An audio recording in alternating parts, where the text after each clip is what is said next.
When you really, really want something, the absence of it doesn't feel so good. And you're not feeling both of those things at the same time. You're feeling really, really happy or really, really sad, but you're not feeling both ends of that vibrational spectrum at the same time.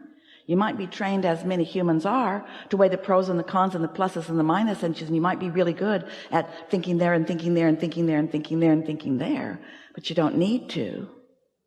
When you say there's so many things, but they're all pointing to a singular theme, so we'll just chew there about that. We know that you were listening to us as we began, and we're talking about how most humans are observers. And when you are sensitive to energy, that means you're not just observing with your physical senses, you're observing vibrationally too. But you don't want to just an observer of so many things. You want to train, and we mean that in just the way that word means to you. You want to train yourself into a vibrational frequency that then limits what you can observe. It's like going into a bookstore with no real sense of why you're there. You would be overwhelmed with the subjects and the things to select from. But if you have an idea of what you're looking for, then you have a better experience. And so what we really want to talk about, it's what you want to talk about. It's what you are about. And it's a subject that we are just now forming a new word around, even though we've been talking about all of this stuff for a long time through this format. You're talking about influence.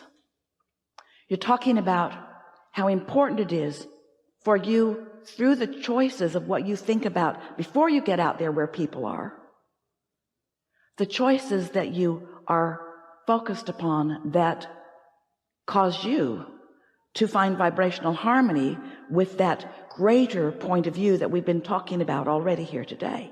Because when you, and it's not hard to do, find resonance with your own inner being, now you're tuned in, tapped in, turned on to the frequency that is really who you are. And now you don't have access. You're not empathetic to all of the scattered energy that's going on all around the planet. You're in vibrational harmony with who you are, and now you are an influencer of alignment, not a scattered person that's buffeted around like a cork on a raging sea. But when you're focused upon that behavior that is so upsetting to you, you're joining that influence. You prepare your vibrational atmosphere before they show up in it. In other words, you get yourself so stable that here they come. They come to you, energy giver of your energy away to the sucker.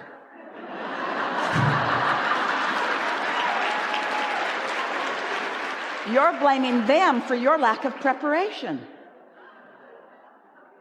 I didn't do anything about finding my alignment with who I am. I just came out into the day and I found you, and it's your fault. Well, you found me because we have some things in common. And it's not because you're a bully, it's because you're a bully watcher. You're a bully not liker. You're a bully wanting to stop. But that's not how it works, because there's no law in this universe of exclusion.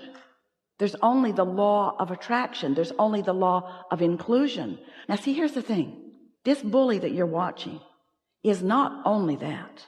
This bully has an inner being who is wanting to call him or her home to alignment. But for whatever reason, that person is not there. And when you see them and are upset by them, you're not there either. This is why we began as we did today.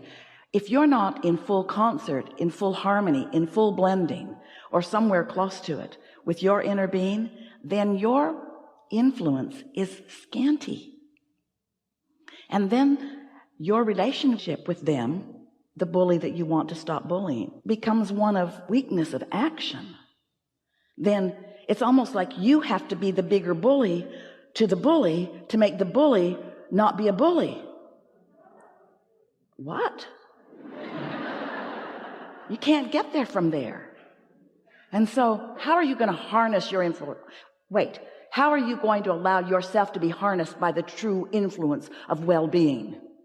What you just said was, I'm not yet in sync with who I really am, but I'm out in the world and I'm seeing reasons that I want to be in sync, but I'm not in sync. But boy, I can see the reason that I want to be, but I'm not. But I can see the reason that I want to be, but I'm not.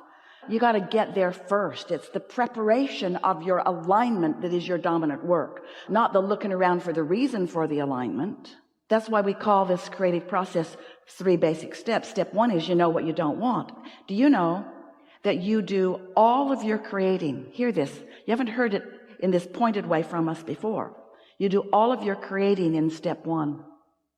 Because that's when you're exposed to the, I don't want this, therefore I do want this, and I don't want this. So all those bullies you've been watching and that you've personally experienced are what have caused you to put this huge desire in your vortex. And your inner being is completely lined up with that and knows the power of your desire and is calling you never-endingly toward that knowing, toward that opposite of bullying, which is security, toward that opposite of bullying, which is love, toward that opposite of bullying, which is connection. So in moments when you're not being challenged by what you're seeing, that's the time for you to prepare your vibrational atmosphere. In other words, in a very rudimentary, very simple example would be if you were going to be the championship boxer of the world, you wouldn't wait until you were in the ring with the first opponent before you started moving your body like that. You would have done a lot of training first, a lot of it. And you would have confidence in your stability and your stamina and your strength and your endurance and your clarity. The preparation before is what it's all about. Physical preparation in that example, and mental preparation too. But you don't just wait until there's somebody there with their gloves on before you say, oh yeah, maybe I could do this. And so the preparation for being the uplifting teacher that you are is by being tuned to the energy, to the power, to the clarity, to the leverage of this energy that creates worlds. Because if you're not hooked into that, then you're just going to have a fight like the rest of them are. And nothing is going to happen as a result of your including yourself in that fray. But listen to the contradiction of what you're saying to us. So I want to help people who are not in alignment find alignment. I want to be an influence, but I don't want to see any of them today.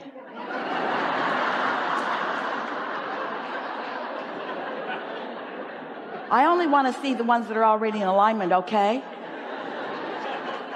Which is it? Are you an uplifter? Are you so incapable? Now, we're just playing with you here. We're going to tease you just a little bit. Do you think that you are so incapable of maintaining your alignment and influence that you only want to see happy people all day? Aren't you really saying, I'm happy to be out there and see some of all of you, and who I really am is this. And if any of you are in the vicinity of what I know you want and what I know I want, then maybe we'll have a meaningful rendezvous. But I'm sure not going to go looking for the one of you that's the most disconnected from who you are and give my undivided attention to you, because when I do that, your influence will win. And this is the thing that we really want you to hear, because there's really a big weirdness in that. Hear how weird this is. We're going to speak as if we are you. I am an extension of source energy, and I have the ability to meditate and other things and align myself with this loving creative energy that creates worlds. I have the power to do that. And yet, sometimes I can meet up with someone who's not tuned into that leverage, who just has a whole lot of negative momentum going, and their negative momentum dominates me. What's up with that? It can only mean I'm over there in their world and they're better at being ornery than I am. Think about it. That's what that means. Do you really want to win the battle of who can be the biggest and the baddest and the meanest? Do you want to have the sharpest tongue? Do you want to be able to dig the deepest digs? Do you want to control like that? No, that's not who you are. You will always lose that game, because nothing about you wants any of that. And you know what? They will always lose that game too, because none of them want any of it either.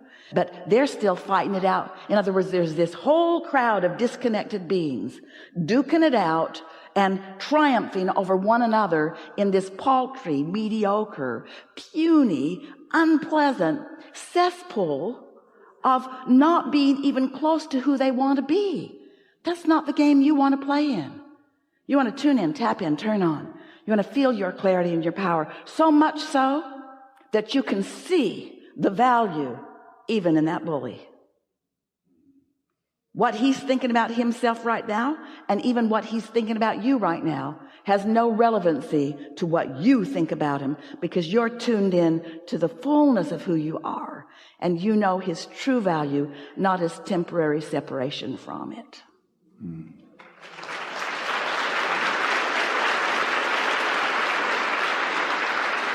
And we sure can understand why that would make someone like you nuts, because you've come for upliftment.